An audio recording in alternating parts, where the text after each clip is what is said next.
Sir अब हम अगले प्रश्न की तरफ बढ़ेंगे और मैं अनुरोध करूंगा अंकुर जी से। अंकुर जी, आप कृपया अपना प्रश्न माननीय अध्यक्ष जी से पूछें।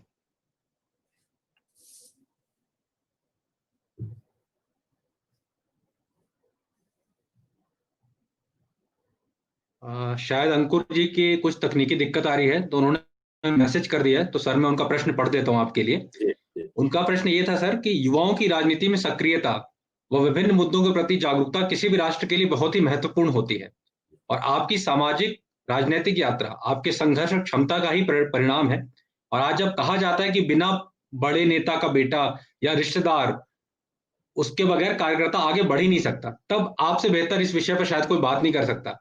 तो भाजपा से जुड़ने वाले जो युवा हैं उनके लिए आप क्या संदेश देना चाहेंगे, जिससे वो भी ये जान सकें कि ये कोई जरूरी नहीं है किसी बड़े नेता या बड़े नेता का रिश्तेदार होना ही एक बड़ी, कह सकते हैं कि एक क्वालिफिकेशन है कि उसके बिना आगे नहीं बढ़ा जा सकता। इस पर कृपया अपने विचार रखें सर। पुनीत जी, आपने बड़ा महत्वपूर्ण और प्रासंगिक प्रश्न है जी। आज के समय में ज्यादातर लोग इस दिशा में ऐसे प्रयास करते हैं कि जो बड़े घरानों के लोग, बड़े नेताओं के पुत्र, केवल वही लोग आगे बढ़ सकते हैं।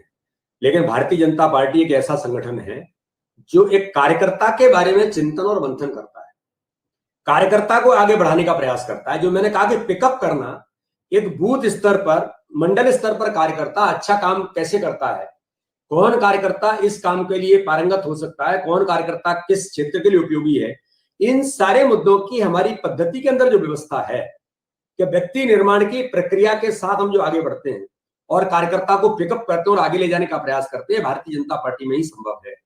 और भारतीय जनता पार्टी कभी केवल कोई, माननीय प्रधानमंत्री जी बार बार इस बात का उल्लेख करते हैं कि देश के अंदर एक बड़ी प्रश्न है कि परिवारवाद और इस प्रकार का वंशवाद, लेकिन भारतीय जनता पार्टी के अंदर ये व्यवस्था है कि जमीनी कार्यकर्ता, बूथ स्तर का कार्यकर्ता भी भारतीय जनता पार्टी का राष्ट्रीय अध्यक्ष बन सकता है। बूथ स्तर का कार्यकर्ता भारतीय जनता पार्टी का प्रधानमंत्री भी बन सकता है, भारतीय जनता पार्टी के अंदर मुख्यमंत्री भी बन सकता है। और ये उदाहरण है देश के अंदर। मध्य प्रदेश के हमारे माननीय मुख्यमंत्री सामान्य से सामान्य गरीब घर का व्यक्ति। और युवाओं के बारे में उनको कहूंगा कि संघर्ष का कोई अल्टरनेट नहीं है, मेहनत का कोई अल्टरनेट नहीं है। आपने मेहनत और आपका जो संकल्प है, उस संकल्प को लेकर के आप आगे बढ़ रहे हैं, तो जिम्मेदारियां तो आती रहेंगी, और जिम्मेदारी के अनुरूप अगर हम बनने का प्रयास करते हैं तो हम आगे जाते रहेंगे। माना कि मुझे भारतीय जनता पार्टी का अध्यक्ष बनाया है, तो मुझे अध्यक्ष बनने में समय लग सकता है। मुझे अध्यक्ष बनने की प्रक्रिया है ये मेरी, कि मैं अध्यक्ष बनने के लिए जो 4 बातें कार्यकर्ता के अंदर चाहिए, हो सकता है एक बात मेरे अंदर नहीं होगी, लेकिन उस बात को पूर्ण करने का प्रयास कर रहा, ये हमारी पद्धति भी कहती है, और हम लोग व्यक्तिगत तौर पर अपने व्यवहार के अंदर उन चीजों को लाने का प्रयास भी करते हैं।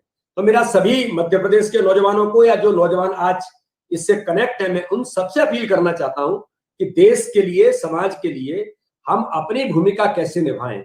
ये अगर संकल्प हमारा है और इस दिशा को लेकर के हम आगे बढ़ते हैं, तो संघर्ष और मेहनत, भारतीय जनता पार्टी तो संघर्ष के आधार पर ही खड़ी, बलिदान के आधार पर खड़ी है। भारतीय जनता पार्टी तो ऐसे व्यक्तित्व जिन लोगों ने अपने जीवन को खपा दिया, कि दीनदयाल उपाध्याय जी और डॉक्टर श्यामा प्रसाद मुखर्जी, अटल बिहारी वाजपेयी जैसे लोग, इतने बड़े नेता, लेकिन इतने सरल सहज स्वभाव के व्यक्तित्व कि आम कार्यकर्ता के लिए उपलब्ध हैं। तो इसके आधार पर हम अपने संगठन में, समाज के अंदर हम किसी भी स्थान पर पहुंच सकते हैं। आपको आगे ले जाने वाले लोग खड़े हैं, भारतीय जनता पार्टी की पद्धति खड़ी है जो आपको आगे ले जाएगी। इसलिए मेरा सभी नौजवानों से आज मैं केवल यही बात कहना चाहूंगा कि आप अपने कर्तव्य पर और अपने व्यक्तित्व के आधार पर आप आगे बढ़े।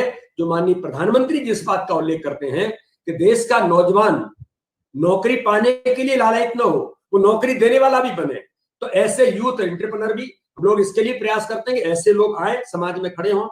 तो ऐसे यूथ जो भारतीय जनता पार्टी के साथ जुड़े, इन सिस्टम से जुड़े, मेरा सभी लोगों से यही मैं आज अनुरोध करूंगा कि हम सब अपने व्यक्तित्व और कर्तृत्व के आधार पर आगे बढ़े, तो मुझे ऐसा लगता है कि जीवन के अंदर किसी भी सफलता को पा सकते हैं।